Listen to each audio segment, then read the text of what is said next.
mwananchi mwenyewe wa eneo husika ambako amani. Amani ni mtaji wa taifa. Safari ya uongozi wa Daktari Mwigulu Lameck Nchemba. Kuna taifa ambalo limebarikiwa si kwa wingi wa rasilimali pekee, bali kwa hazina adimu kuliko zote ya amani.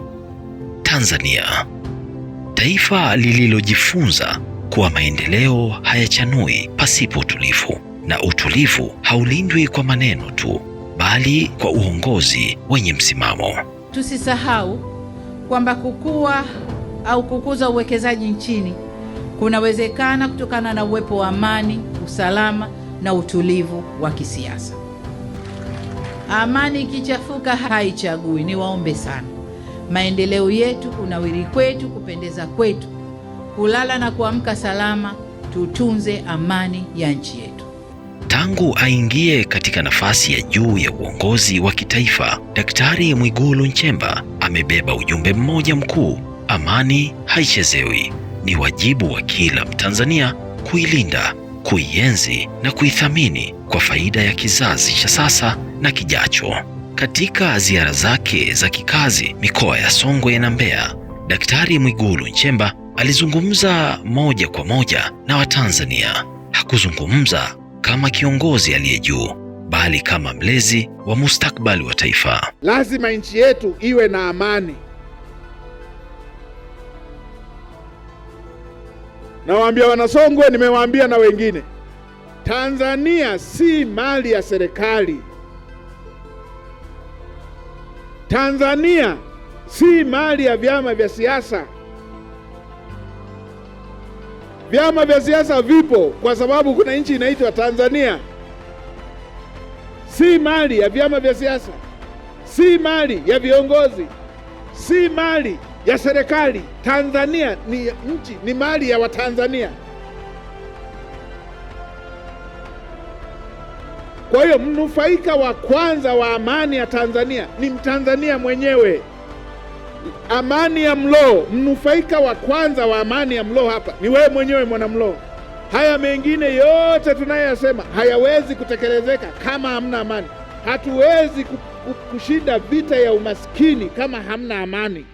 Hatuwezi kushinda tatizo la kukosekana kwa ajira kama hamna amani. Naisisitiza hii kwa sababu kumeanza kujitokeza watu kupuuza masuala ya amani. Kwa sababu yeyote ile iwayo, jambo moja ambalo unatakiwa kulinda ni amani ya nchi yako, kwa sababu bila nchi yako kupata amani, na wewe mwenyewe hupati amani. Mipango yeyote mizuri, ahadi zozote nzuri huwezi kuzipata bila amani. Kwa wale wasoma Biblia, Yeremia 29:7 pale, tena niseme kwa sauti ya mtumishi wa Mungu ninayemheshimu, mtumishi wa Mungu Mwakasege, anasema kwa maana kautakieni amani mji ule, mkauombee kwa Mungu, kwa maana katika amani ya mji huo nanyi mtapata amani. Sema haleluya. Hata Waislamu wanaposema asalamu alaykum wanasema amani iwe juu yenu. Ninyi wana Mlowo hapa mtapata amani kama Mlowo ina amani. Nilipita pale Tunduma nikawaambia, wengine ni visirani vyao vya kwenye vyama vyao, wamekuwa na visirani na washindani wao. Wewe unakuwa na kisirani na Mwigulu, unafanya fujo Tunduma, kumbe kule Iramba wananiita baba, si tunakunywa maziwa tu. Nani sasa aliyekosa amani pale? Kwa ninyi huku mnakosa amani Tunduma hapa, ninyi mnakosa amani Mlowo hapa, sisi kule tunaendelea. Amani, mnufaika wa kwanza ni wewe mwenyewe.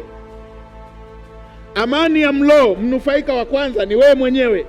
Aliwakumbusha wananchi kuwa rasilimali za taifa, ardhi, maji, madini na watu haziwezi kulindwa bila mshikamano.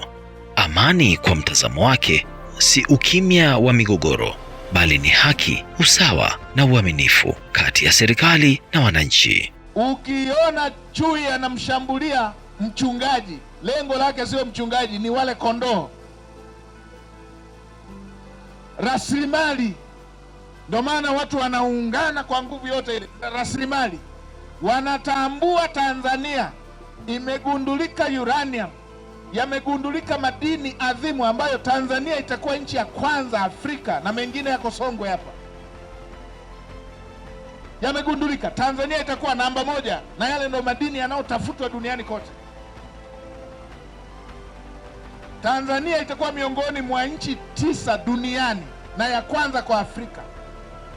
Na ninyi mnajuaga nchi zikigundua rasilimali, wale wanaomezea mate rasilimali wanafanyaga nini? Ili wazipate wanafanya fujo, na baadaye wanakuja kama wapatanishi, na baadaye wanatoa silaha, watu watapigana, wao wanachota rasilimali. Walifanya katika baadhi ya mataifa hapa. Ninyi hamjawahi kuona? Ninyi mnachukulia mambo poa poa. Yaani Mwalimu Nyerere kaota tangu yuko kijana kwamba tujenge bwawa la Mwalimu Nyerere pale. Rais Magufuli akasema tujenge, wale wakubwa wote walikataa. Yeye akasema tutajenga kwa fedha yetu ya ndani. Mradi ukaanza asilimia kama 27 hivi. Mama Samia akapokea. Zimetumika zaidi ya trilioni 6.5. Mradi ukakamilika. Sasa nchi ina ziada ya megawati zaidi ya 2000 za umeme. Daktari Mwigulu alisimama wazi kupinga ukandamizaji wa haki za wananchi wa kawaida, akisisitiza kuwa maendeleo ya kweli hayachagui tabaka. Mimi mama, naishi na watoto wangu. Nilisaidiwa nyuma na shemeji yangu. Huyo shemeji yangu ndo amefanya mipango yote hiyo ya mtoto wangu mpaka kwenda kubakwa. Nilikuwa katika kituo cha kata, nikiwa kama askari jamii, wakanisaidia, ila pale pale wakanitoa kwa hujuma hizo kama mnampaje hiyo kazi ya askari jamii, wakati huyu dada anahalipi kodi kwangu, naomba mumuue. Ila ni Mungu alinisaidia, nikinywa maji wananiwekea sumu kwenye maji. Ni Mungu alinisaidia waziri. Ndiyo viongozi wote wa serikali, jambo la mwananchi likishafika kwenye mikono ya serikali, ni lazima viongozi tulifuatilie, sio kumwacha yeye aendelee kufuatilia. Naisema hii kwa mara ya mwisho, watendaji wa kata, wenye viti wa vijiji, wa mitaa, watendaji wa vijiji, watendaji wa kata, viongozi ngazi mbalimbali, tarafa, wilaya. Mwananchi akishafika ofisi ya serikali akafikisha jambo lake kwenye ofisi, tunataka serikali ndio ianze kufanyia kazi jambo hili. Mwenyekiti, kama mama asingekutetea hapa, ungekuwa hatiani. Ningeelekeza wote mkamatwe na wahalifu na ninyi ambao hamkuchukua hatua. Haya hatuwezi tukaacha yakaendelea mambo ya ovyo ovyo ya aina hiyo. Tunataka mwananchi akishafikisha jambo kwenye mikono ya serikali, kama hamjapata majawabu, ninyi ndio mpeleke ngazi ya juu. Mnataka huyu mama aende kumtafuta wapi RPC? Huyu mama mnataka aende kumtafuta wapi mkuu wa mkoa? Ninyi kila siku mnakutana na mkuu wa mkoa, mnaenda kukutana na mkuu wa mkoa kwa mambo yenu binafsi badala ya kukutana kwa ajili ya mambo ya wananchi. Mnajadiliana mambo yenu binafsi badala ya kujadiliana mambo ya wananchi. RPC watafutwe hawa wenye tuma, na wasitoke mpaka ukweli ujulikane. Na wale wake mtu ambugudhi huyu mama. Sasa mkuu wa mkoa, simamia usalama wa huyu mama. Haya ndiyo mambo tunayokataa. Mwananchi anafikisha hoja mikono ya serikali, anapigwa danadana,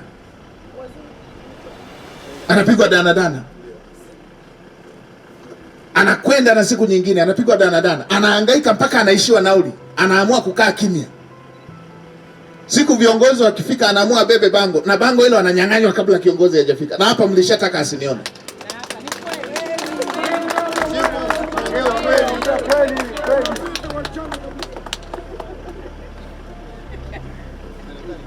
Siku nyingine, eneo lingine, popote pale, ambaye hachukui hatua na aliyefanya uhalifu, wote wamefanya uhalifu. hatutaki watu waonewe. Kama hivi juzi nilipata kisa kimoja kwa mama moja hapa Salasala, anaitwa Asha. Yule mama alinunua eneo mwaka 2009. Imeshapita miaka karibu 10, akaenda mtu mwingine akasema yeye ndo kanunua hilo eneo na kuweka na kibanda. Walipoenda kwenye mabaraza ya ardhi ya kata, yule mtu akashindwa kwa sababu ana fedha, akaenda ngazi ya juu, kaenda mahakamani. Alipoenda kwenye mahakama ya wilaya akashindwa, akaenda mahakama kuu. Alipofika kule akaambiwa hajafuata hata taratibu, na kule akashindwa. Mahakama imeelekeza kwamba mwenye haki ni yule mama, lakini yeye kwa sababu ni mbabe, ana fedha, ameendelea kushikilia eneo la yule mama kwa miaka yote hii. Anazungusha tu kukabidhi, akabidhi. Yule mama ameshazunguka, anazungushwa, akitarajia kwamba atamzungusha mpaka yule mama aishiwe nauli, amwachie lile eneo. Sasa namuelekeza ndani ya siku 7 awe amebomoa kile kibanda chake na amrudishie yule mama eneo lake.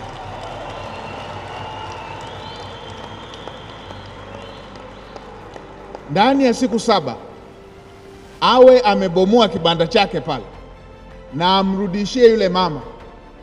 Hatuwezi tukawa na utaratibu huu kwamba hata vyombo vya haki vinaamua kwamba mwenye haki ni huyu, alafu kiubabe tu, na kwamba wewe una mali, una fedha, unang'ang'ania tu. Mheshimiwa Mkuu wa Mkoa, nitakupatia jina la yule mama ukalione lile eneo. Zikifika siku 7 hajaondoa vitu vyake, peleka vyombo vyenye nguvu zaidi ya yule, nenda kabomoe na mkabidhi yule mama eneo lake.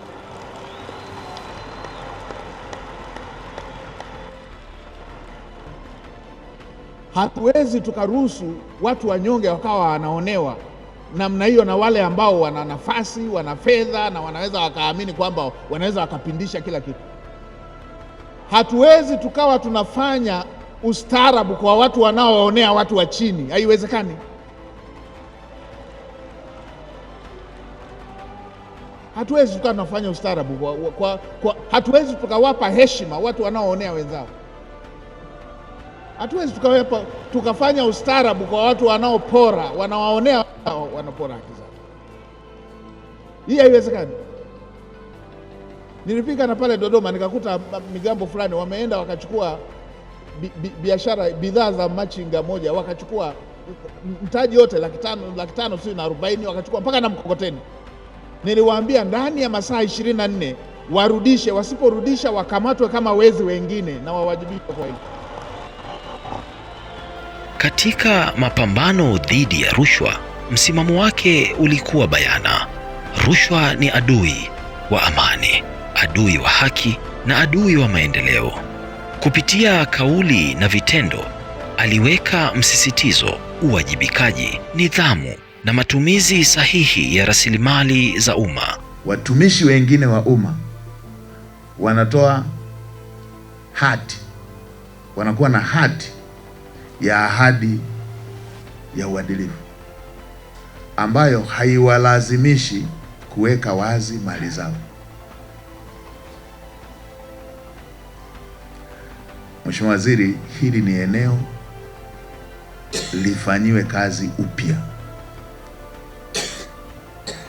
Hili ni eneo lifanyiwe kazi upya, kwa sababu wale wanaohusika, wale walioko kwenye maeneo ambayo yana chemichemi ya rushwa kwa kiwango kikubwa, wao hawalazimiki kuweka wazi mali zao na wala hawalazimiki kujaza tamko hilo la mali pamoja na madeni. Sasa madhara yake, kwa kuwa hawa wanaofanya shughuli hizi za manunuzi hawalazimiki kutaja mali zao,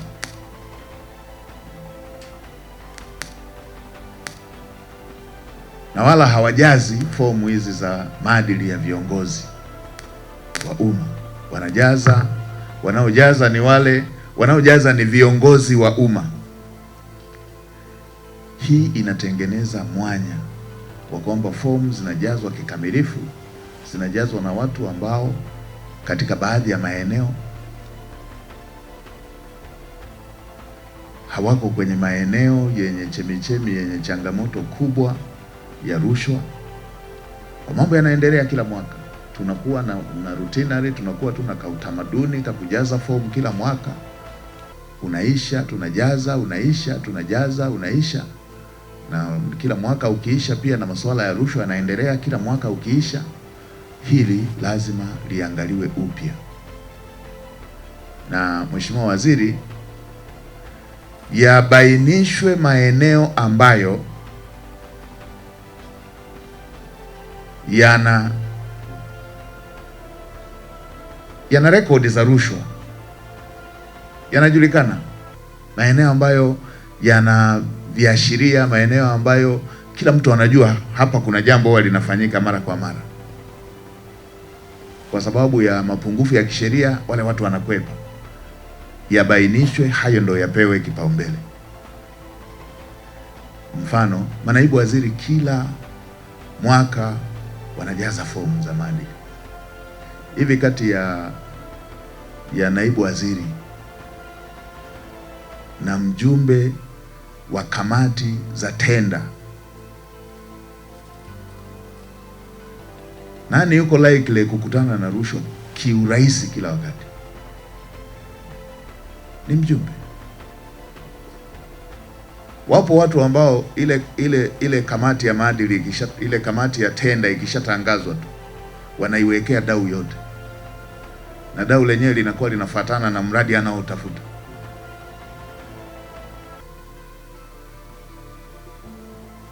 Mwingine nyumba, mwingine gari, mwingine anafunguliwa akaunti, fedha. Na jambo hili linapangwa kuanzia bajeti inavyotengenezwa ya mradi, inajumlisha na bajeti ya rushwa. Siku waziri ukipitisha bajeti pale, unaona watu kote wanashangilia, unadhani umesoma bajeti nzuri, kumbe dili lao limepita. Wewe unampelekea fomu naibu waziri, wenzako kule jambo lao lote limepita. Wakienda kwenye viapo, wao wanatakiwa tu ajaze hati ya uadilifu. Hataji alivyoingia alikuwa na nini, sasa ana nini. Wewe unahangaika na mbunge kwa sababu jambo la rushwa likisemwa kwa mwanasiasa lina ladha zaidi. Hatuwezi tukaendelea na utaratibu wa kwamba kwenye nchi hii wawepo wengine wana access zaidi ya keki wanachukua na kwa niaba ya wengine, alafu na wengine wakawa wanaugulia ugumu. Lazima mtu aogope mali ya umma. Ndio ambaye hataki kuwa na self discipline, kuwa na nidhamu binafsi, tumlazimishe sisi serikali kuogopa kugusa mali ya umma. Katiba imesema waziri mkuu ndo atatekeleza ama atasababisha mambo yoyote au jambo lolote ambao rais anataka litekelezwe. Moja ya eneo ambalo Mheshimiwa Rais ameshalisema mara kadhaa ni uadilifu kwenye haya masuala. Sasa hii ni taasisi inayotakiwa kusimamia hili. Simamieni kuanzia kwenye sheria, kanuni na kwenye utekelezaji.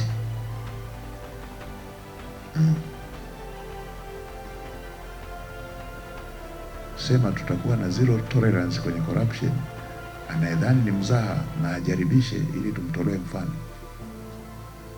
Wewe tukaruhusu mambo ya aina hiyo ambayo yanawanyima haki wananchi ya kufurahia matunda ya rasilimali zilizowekwa ndani ya nchi yetu kwa usawa na wakanufaika wachache. Uongozi kwake haukuishia kwenye majukwaa, ulikuwa ni safari ya vitendo.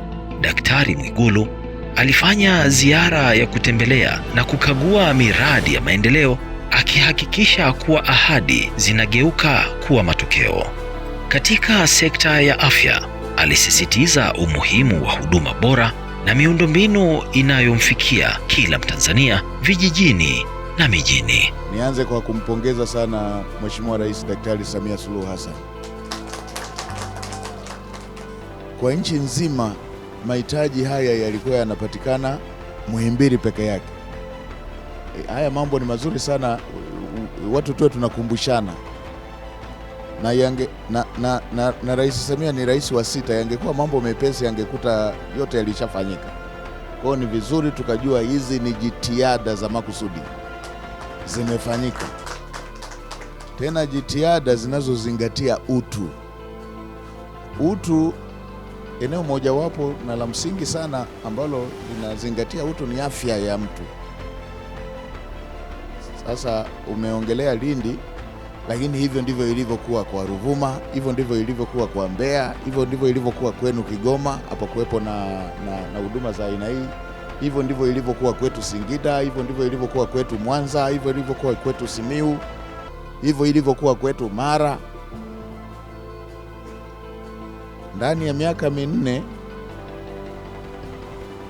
na sehemu, Mheshimiwa Rais ameweka hizi CT scan mikoa yote 26 ya Tanzania bara yote, na MRI katika hospitali katika kanda, kuweza kurahisisha huduma zingine za kibingwa za namna hiyo. Kwa hiyo mimi nielekeze kitu kimoja tu, Mheshimiwa Naibu Waziri, huko hapa kumekuwepo na kilio maeneo mengi ya zile dawa mahususi kukosekana. Tuna hospitali nzuri na majengo mazuri na huduma nzuri za vipimo vinapatikana vya kisasa ambavyo mtu akipelekwa India anatumia vipimo kama hivi. Inatokea tuna madaktari wazuri, na Mheshimiwa Rais ameelekeza ndani ya siku 100 waajiriwe wengine 5,000. Kumekuwa ikijitokeza mgonjwa anaonana na daktari bora kabisa, bingwa, vipimo vinaonesha, vinatambulika anachoumwa, inaonekana dawa ile mahususi anayotakiwa kutibiwa haipatikani hospitalini. Hili limekuwa likileta dosari, na wagonjwa wakielekezwa wakatafute dawa kwenye kioski ama kwenye duka la dawa lililo jirani. Sasa hospitali kubwa kama hii inatakiwa iwe na duka la dawa na inatakiwa iwe na dawa zote ambazo ni za muhimu na zinahitajika. Kwa Mheshimiwa Naibu Waziri, fuatilieni kitengo chenu kile kinachotafiti aina ya dawa, kifuatilieni vizuri, na bohari ya dawa yenyewe inayonunua, inayoagiza dawa, ifuatilieni vizuri, isije ikawa zinafanyika janja katika baadhi ya maeneo. Haiwezekani hospitali kubwa kama hii ikose dawa, alafu duka la mtu binafsi tu yuko pale kioski kipata zile dawa. Kwa hiyo fuatilieni kitengo kinachotafiti ni aina gani ya dawa zinatakiwa Lindi, zipatikane hizo. Kama duka binafsi linapata, hospitali inakosaje? Na bohari yetu inayoagiza dawa na yenyewe izingatie mgawanyo wa dawa. Katika sekta ya maji, mradi wa bwawa la Kidunda ulionekana kama alama ya dira ya maendeleo ya muda mrefu: kulinda vyanzo vya maji, kuhudumia miji inayokuwa na kuimarisha usalama wa rasilimali kwa vizazi vijavyo. Muendelee kutoa elimu na kusimamia vyanzo vya mito hii ambayo tumeelekezwa leo hapa, kwa sababu hapa tulipo sio chanzo, hapa ni eneo la mradi. Tusipotunza vyanzo, tutakuwa na mradi lakini hauna maji. Kwa tuzingatie kutunza vyanzo vya hii mito ambayo ndio tunatarajia ilete maji hapa. Waelimisheni wananchi, lakini pia msimamie ili maji yaweze kujaa kwenye bwawa hili. Maelekezo haya yanayoyatoa yanaenda sambamba na maeneo mengine pia ambayo ni vyanzo vya maji yanayotumika katika miradi ya kimkakati. Fikiria mradi kama wa bwawa la Mwalimu Nyerere, tumejipinda namna hiyo, kila Mtanzania tukapata zaidi ya trilioni 6.5. Leo hii tuje tuathiri vyanzo vinavyotakiwa kupeleka maji kwenye eneo hilo. Hivyo hivyo na hapa tumejibana fedha za Watanzania wenyewe ili tutatue tatizo la maji pamoja na umeme pamoja na umwagiliaji. Leo hii tuje tuathiri vyanzo, tuathiri na mradi wote kwa ujumla huu ambao tumeweka. Kwa hiyo tuendelee kusimamia maeneo hayo, masuala ya aina hiyo yanayohusiana na kutunza vyanzo vya maji. Katika mwambao wa kusini mwa Tanzania ipo bandari ya uvuvi ya Kilwa ambayo ni sehemu ya ukuaji wa uchumi wa Tanzania. Mheshimiwa Mwigulu Nchemba alipata fursa ya kutembelea bandari hiyo. Daktari Samia Suluhu Hassan akasema itajengwa bandari ya uvuvi ya kisasa kama zilizoko Ulaya na mataifa mengine, itajengwa hapa na imejengwa kwa fedha za Watanzania. Na haya si maneno tu, ninyi wenyewe mnashuhudia huu mradi. Mimi nimezungushwa, nimeuona, ninyi mko nao hapa mradi huu, mnaushuhudia. Zaidi ya bilioni 280 na unaenda kutengeneza ajira, unaenda kuongeza kipato cha Watanzania wanaojishughulisha na sekta ya uvuvi. Na pamoja na changamoto za kidunia za kiuchumi, mradi haukukwama. Hii ndio maana halisi ya uongozi unaoacha alama. Hii ni mali ya Watanzania, inaenda kuwapa kipato Watanzania, inaenda kubadili maisha ya Watanzania, inaenda kuongeza pato la taifa la Watanzania, inaenda kutengeneza ajira. Nimeambiwa ajira ukiweka na mnyororo wake ni zaidi ya 30,000. Na hapo Mheshimiwa Daktari Samia Suluhu Hassan kwenye sekta hii anaendelea na programu zingine zinazoendana na kutengeneza ajira, ikiwemo kugawa boti, ikiwemo uvuvi wa vizimba pamoja na mambo mengine yanayofanana na hayo, na uboreshaji wa maeneo mengine ya uvuvi yaliyoko kando kando mwa bahari kuu. Hivi ndivyo matatizo ya Watanzania yanavyopaswa kutatuliwa, na hii inatoa jawabu la kupunguza umaskini, na hii inatoa jawabu la kuongeza kipato.